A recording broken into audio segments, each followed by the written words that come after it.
Episodio 23. Fisioterapia en el fútbol.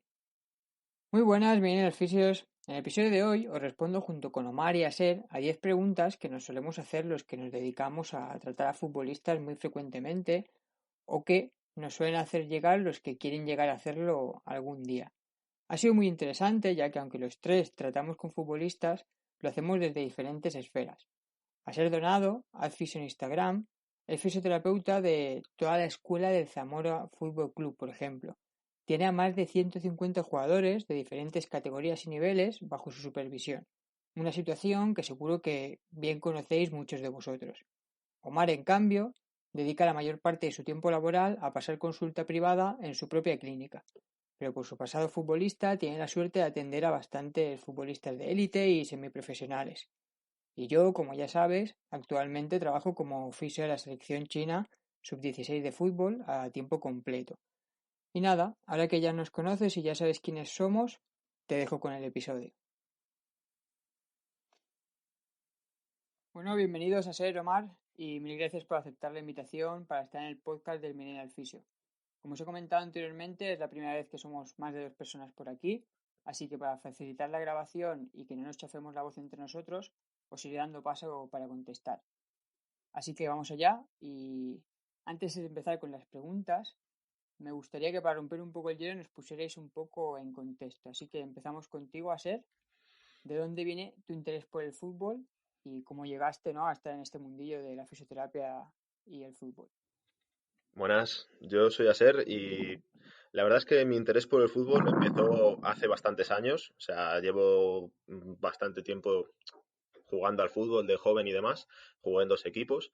Luego con el tiempo lo dejé, continué con otro tipo de deporte, artes marciales y demás, y realmente, aunque he dejado el fútbol un poco de lado, después de terminar la carrera de fisioterapia sí que me he interesado bastante por el mundillo del deporte. Empecé siendo oficio de un equipo de fútbol sala, el fútbol sala Zamora en Segunda B. Al año siguiente estuve en el fútbol sala Benavente, también en Segunda B. Los 2 años ganamos la liga, por suerte. Y ese segundo año a la vez empecé en la cantera del Zamora, que es el sitio en el que estoy ahora. Realmente el cómo llegué a este puesto de trabajo, pues ha sido más estar en el lugar correcto, en el momento adecuado, más que otra cosa. Perfecto. ¿Y tu turno, Omar? Bueno, ¿Por muy buenas. qué ese amor por el fútbol? Bueno, en mi caso, he jugado a fútbol también de pequeño, he jugado bastantes años. Y a mí siempre me ha gustado mucho la piña, me gusta mucho el vestuario. Entonces, bueno, pues siempre tienes esa afición a volver a un equipo. Sí que es verdad que en mi trabajo no se enfoca tanto en zona de vestuario, sino que trabajo a nivel individual con algún que otro jugador y trabajo sobre todo en el ámbito clínico. Tengo mi propio centro y es más o menos donde suelo trabajar con ellos. Y nada, más o menos, pues en el aspecto de rendimiento también he tenido la suerte de estar en el momento oportuno. Trabajo un poquito más en el aspecto femenino, con alguna que otra chica de élite y nada más.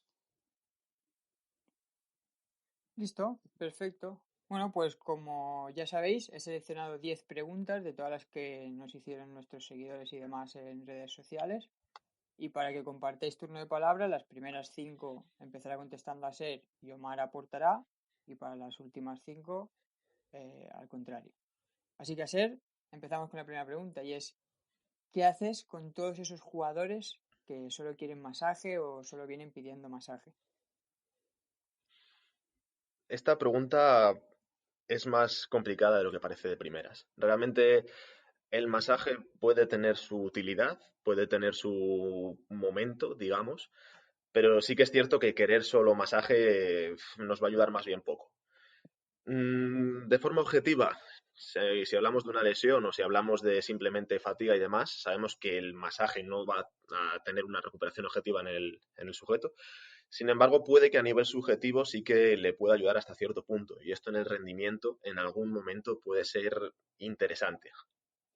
Ahora bien, ¿qué hacer con la gente que solo quiere masaje? Pues lo ideal sería intentar educarles, intentar explicarles pues lo que acabo de decir, que realmente no es tan útil, que no es ni tan importante ni tan necesario y que tenemos muchas otras cosas que yo priorizaría antes que el masaje. Ahora bien, hay gente con la que no puedes discutir. Yo siempre digo que prefiero no pegarme con una pared.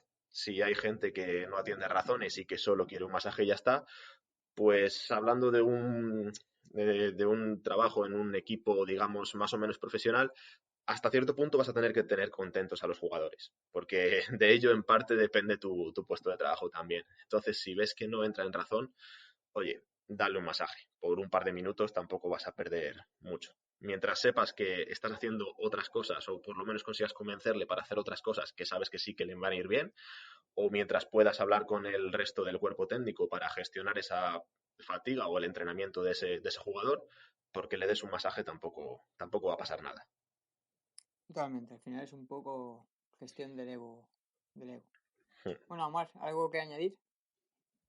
Sí, estoy totalmente de acuerdo con Aser. Al final yo creo que hay que hacer una distinción, hay que individualizar ante qué casos nos encontramos.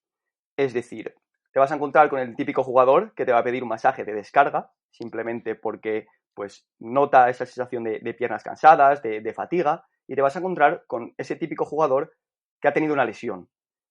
Entonces, es nuestro deber educar a cada caso. Es decir, si me encuentro ante un jugador con una lesión, entre comillas, severa, como puede ser pues una rotura fibrilar en isquiosural, pues en ese caso, mi deber sí que es educarle y gestionar mi tratamiento, entre comillas, hacia la vuelta al terreno de juego con el mayor rendimiento posible. Entonces, en este caso sí que, digamos que el masaje podría tener un poquito menos de cabida que en el caso que nos encontramos de esa persona que viene con esa carga de piernas. Entonces, el masaje puede tener cabida individualizando a cada situación, pero sí es verdad que nos vamos a encontrar un tipo de persona, como bien nos dice Aser, que está muy predispuesto a ese masaje. Y eso se ve muy a menudo en el fútbol. De hecho, en el trabajo de campo es algo que nos vamos a encontrar continuamente. Sí que, por ejemplo, en mi caso tengo la suerte de que el trabajo en clínica no me suelo encontrar tanto con este tipo de jugadores. Entonces, mi educación se hace un poquito más fácil y un poquito más sencilla. Entonces, yo trataría de individualizar a cada situación y tratar de educar siempre a mi paciente. Si ese masaje no va a generar ningún efecto perjudicial, es decir, al final, si nos encontramos ante una situación, un contexto donde el tiempo sea muy valioso y lo necesitemos aprovechar, puede que tenga que educar a mi paciente para eliminar ese masaje y tener que introducir pues otros aspectos de mi protocolo. Pero si nos encontramos ante una situación a pie de campo donde pues ese masaje va a cumplir unas expectativas de mi paciente y al final va a hacer que vuelva al terreno de juego con sus compañeros pues mucho más contento y más liberado, que es lo que suele pasar, pues sí que tendría mucha cabida. Totalmente. O sea, me sumo a lo que habéis dicho los dos. Al final, el resumen es individualizar cada caso, que ya hemos visto que es muy importante, cada jugador es un mundo, pero sin olvidar la necesidad de ser proactivos y darle importancia a esa educación para que el jugador entienda que el masaje está bien, ¿no? Para el manejo del dolor, pero que no es un recuperador como tal. Vale, Ser, pues segunda pregunta. ¿Cómo gestionar el pronóstico de un problema en un jugador? Es decir, cómo hacerle ver a un jugador que debe ceñirse a esos plazos que decidamos como fisioterapeutas. Realmente es complicado hasta cierto punto establecer un pronóstico desde un primer momento y que se cumpla al 100%. Eso es lo primero que tenemos que tener en mente, que muchas veces queremos saber exactamente cuándo va a estar bien la persona o cuándo va a estar bien el jugador, exactamente cómo va a ir todo, y a lo largo del proceso tenemos muchas variables que pueden alterar, digamos, este pronóstico, pueden alterar la evolución y pueden alterar el estado del jugador. Entonces, de primeras es complicado establecer el pronóstico desde un primer momento. Ahora bien, ¿cómo hacerle ver que tiene que ceñirse a los plazos? Pues dependerá un poco de la persona que tengas delante. Al final podría intentar dar una especie de receta mágica, digamos, de educación para que se atenga a estos plazos, pero dependerá mucho del sujeto que tengas delante, de sus creencias, de su experiencia previa y de mil historias más. Muchas veces el principal problema que podemos tener a la hora de que se ciñan a los plazos es el hecho de que se vean parados o que se vean que no avanzan o digamos que no se vean cerca hasta cierto punto de estar en el campo o de tener el rendimiento que quieren tener. De modo que quizás una forma interesante de que se ciñan a los plazos puede ser el consensuar con él más o menos el protocolo, más o menos el trabajo que vas a ir llevando, e ir llevando una cierta reevaluación periódica para que por lo menos vea que va mejorando, que va estando cada vez más cerca de ese, digamos, objetivo final y por lo menos que se vaya viendo cómo va mejorando, cómo el trabajo va funcionando y que poco a poco, digamos que va mejor. Ahora bien, hay una cosa que está clara y que sí que tenemos que decirles en todo momento y es que no hay una solución mágica, o sea, no hay ni un aparato, ni una técnica, ni un ejercicio, ni nada que te vaya a hacer que estés bien ya. O sea, el cuerpo tiene sus tiempos y demás. Ahora bien, lo dicho, no hay una forma, digamos, estándar, una forma mágica de hacerle entender esto a todo el mundo. No todo el mundo razona igual ni va a tener las mismas cosas en la cabeza. Eso es. Omar, ¿algo que sumar? Bien, yo creo que otra vez entra en juego la educación, de lo que hablábamos antes. Si es verdad que en condiciones idílicas, la comunicación, digamos que podría ser lo más importante. ¿Por qué? Porque, bueno, pues sí que se ha demostrado que a mayor comunicación entre todos los componentes del equipo, mayor es la garantía de éxito y menor el riesgo lesional y el número de lesionados en una temporada. Vale, esto está muy sesgado, pero sí que es verdad que nuestro jugador tiene que ser consciente de la toma de decisiones. Y puede ser que en condiciones amateurs es algo que no pueda ejecutarse, básicamente porque muchas veces nos encontramos ante una situación de fisioterapeuta y entrenador, cuando pues en la mayor parte de los estudios nos encontramos con preparadores físicos, nos encontramos con readaptadores, nos encontramos con directores ejecutivos, presidentes del club. Entonces, digamos que podría ser un poquito más complicado a nivel amateur. Pero sí que es verdad que esa educación por parte de mi paciente, lo voy a poner con un ejemplo, en mi caso, en clínica, un deportista semiprofesional, que además he puesto hace nada, como caso con los chicos de Queres, sí que es verdad que no teníamos la opción de detener la práctica deportiva. Mi deber es comentarle que si no abandonamos la práctica deportiva, probablemente continuemos con ciertas molestias como si fuese una montaña rusa de sensaciones hasta final de temporada y que será ahí donde decidamos, tomemos las decisiones correctas para tratar de solucionar su problema. Entonces, digamos que no me sitúo ante un pronóstico fijo, porque al final ningún test que realiza a pie de campo va a ser 100% fiable, pero sí que trato de introducir a mi jugador en la toma de decisiones y tratar de mostrarle que no es una variable dicotómica. Al final, un entrenador siempre va a querer una variable dicotómica, es decir, ¿mi jugador está preparado? Sí o no, cuando sabemos que es un proceso continuo. Va a haber muchísimas variables y muchísimos factores que intervienen dentro de esta toma de decisiones. Entonces, trato de educar a coach y a mi jugador para que traten de ver esto y, en función a lo que hablemos, tomar la mejor decisión posible. Yo creo que está un poco ahí la clave del pronóstico y de mejorar los plazos de mi paciente. Totalmente. Bueno, me vuelvo a subir, a sumar, perdón, y dos de dos, ¿no? Al final, educación, individualizar, entender que no hay recetas mágicas, que no hay decisiones dicotómicas, es clave, ¿no? En este ámbito. Vale, a ser pues, tercera pregunta. ¿Cuál es la lesión más común en tu práctica diaria en el fútbol y si haces algún tipo de trabajo para prevenir? Vale. La lesión más común en la bibliografía, por lo menos, suele ser la rotura de isquios, lesión muscular de isquios.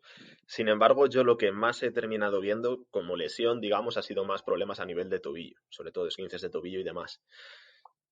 Trabajo preventivo. Realmente es un poco complicado por mi situación poder hacer trabajo preventivo con los jugadores. Yo ahora mismo soy el fisio de una escuela de fútbol.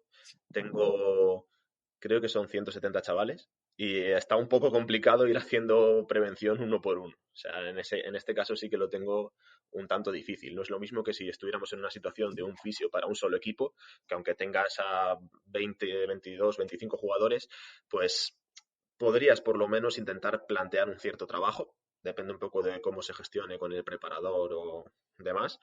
Pero en mi caso está muy complicado plantear esta prevención. Perfecto. Y Omar, aplicado esto a tu contexto, ¿cuál es la lesión más común que te sueles encontrar y qué trabajo de prevención se lo haces? eh, haces en este tipo de problemas? Dale, en mi caso sí que es verdad que, bueno, yo estoy acostumbrado a ver un mayor número de casos de lesiones inguinales, pero básicamente porque suelen acudir a mí con mayor frecuencia. Repito lo que dice Aser, al final en la bibliografía sí que es verdad que está marcado que el mayor número de lesiones en este tipo de población, en futbolistas, se lo llevan los isquiosurales.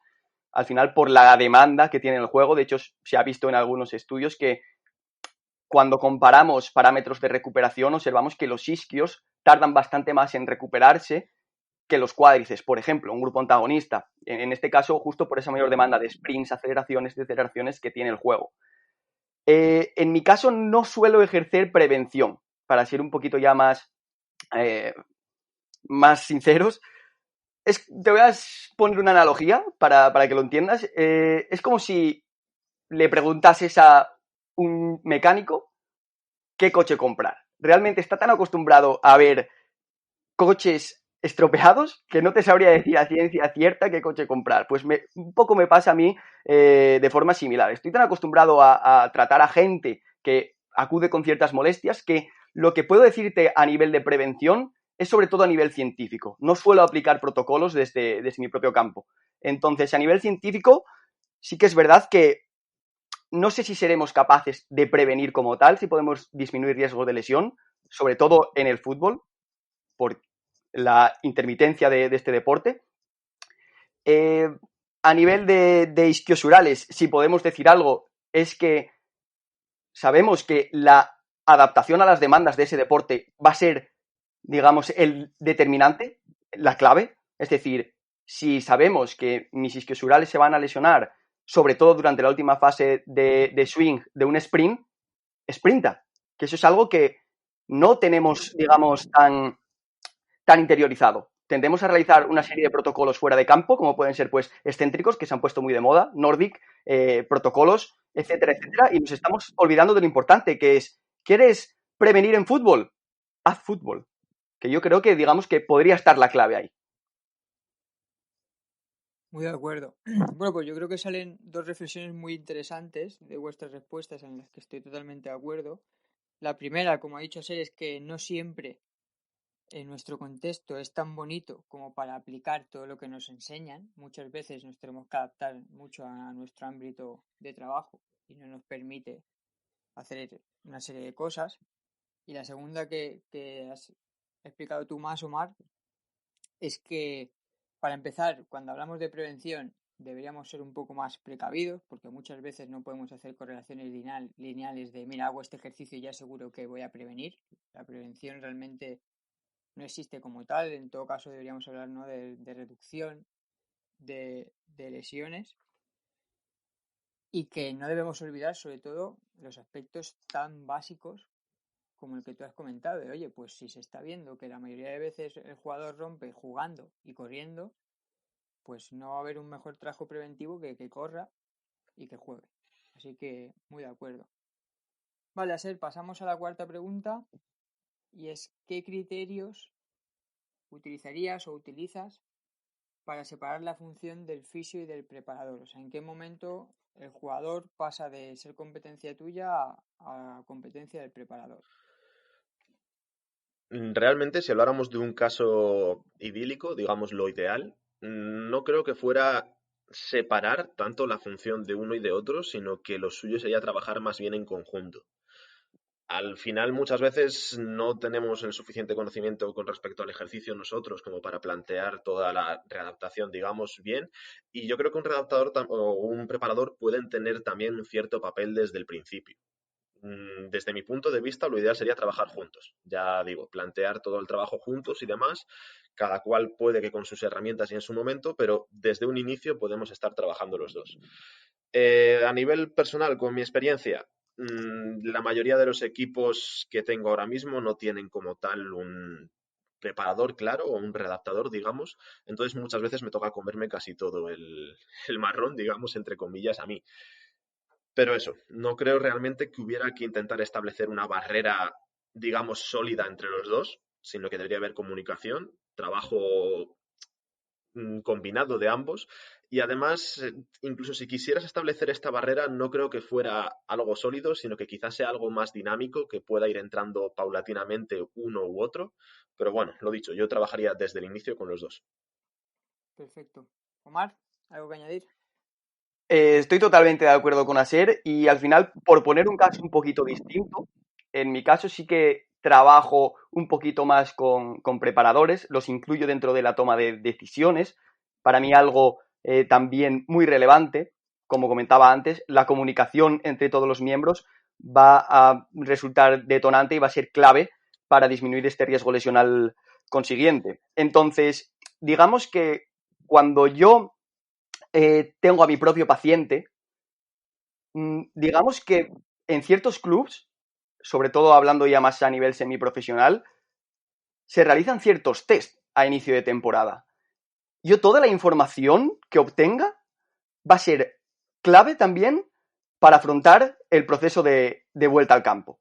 ¿Por qué? Porque al final, si mi jugador va a volver con un rendimiento menor, o por ejemplo, volvamos al caso de Ischio, digamos que su rendimiento en sprint ha bajado, que es algo que se suele ver en una lesión de isquios, que el rendimiento de sprint, pues al final se ve disminuido. Su fuerza de isquios ha bajado y su adaptación a las demandas del deporte ha disminuido, es decir, se me fatiga antes en un test bastante básico, como puede ser a nivel clínico una repetición de habilidad de sprint, un típico RSA. ¿Qué pasa? Que digamos que quizás mi jugador no esté preparado para volver al campo. Entonces, ahí es donde entra el juego la comunicación. Trato de obtener toda la información posible, de pasársela a mi preparador y entre los dos, pues tomar una decisión de por dónde llevamos ese protocolo para la vuelta al campo. Tratar de que mi jugador vuelva en las mejores condiciones posibles. Eso es. Al final, los que trabajamos con preparadores físicos o conocemos preparadores físicos, yo creo que compartimos la misma opinión, y es que no existe ninguna guerra preparador versus fisio, sino todo lo contrario. O sea, juntos sumamos mucha más fuerza, y si el trabajo es combinado, mejor que mejor.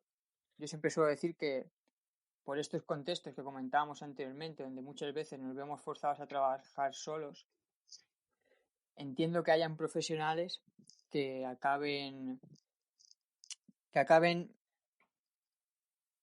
no reconociendo, ¿no? O no sabiendo aceptar dónde están sus limitaciones, que yo creo que sería la clave de todo esto. Si trabajas solo, debes aprender a saber o a aceptar dónde están o sea, tu limitación, y a saber cuando tienes que derivar a otro profesional que sea más competente. Pero bueno, muy de acuerdo con lo que comentáis. Y seguimos a ser, siguiente pregunta. ¿Cuál es el rol del fisioterapeuta en el terreno de juego? O sea, yo imagino que se refiere más a la asistencia en campo. Lo más básico es el triaje. O sea, saber identificar si al jugador que tienes en el campo, que está en el suelo, realmente le ocurre algo, ¿no? Tienes que saber, sobre todo, si va a poder continuar jugando. Eso es lo más esencial y lo más básico. Pero sencillamente eso. Muchas veces, sobre todo en categorías bajas, esta función ni siquiera la va a cumplir el fisioterapeuta. En muchas ocasiones es simplemente un entrenador, con suerte con titulación de entrenador, porque dependerá un poco de la categoría. Pero básicamente es eso, es triaje, saber reconocer más o menos la gravedad del asunto, si realmente está sucediendo algo, si es un simple golpe, si qué le sucede al paciente, y sobre todo saber reaccionar en caso de tener algo que realmente sea grave, que realmente sea severo, que en mi caso no he tenido más que una ocasión. Saber reaccionar, saber qué hacer en ese momento y sobre todo tienes la responsabilidad de muchas ocasiones de ser el único sanitario que hay en el campo. Pero bueno, más allá de eso no creo que haya mucho así a destacar. Muy bien. Y Omar, ¿cuál es tu opinión con respecto a esto? ¿Cuál es el rol del fisio en el terreno de juego?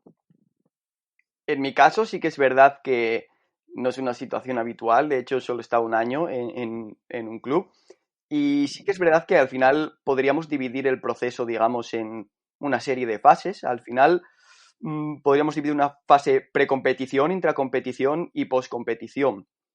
En este caso, en la fase precompetición, sí me he encontrado con jugadores que para lo que ha servido ese fisioterapeuta ha sido para garantizar seguridad. Es decir, me he encontrado con jugadores en los que, pues, por X motivo, falta de educación previa, un mal proceso de rehabilitación, etcétera, etcétera, han necesitado ciertos cuidados. Es decir, ¿quién nos ha encontrado con ese jugador que necesita un vendaje de tobillo sí o sí?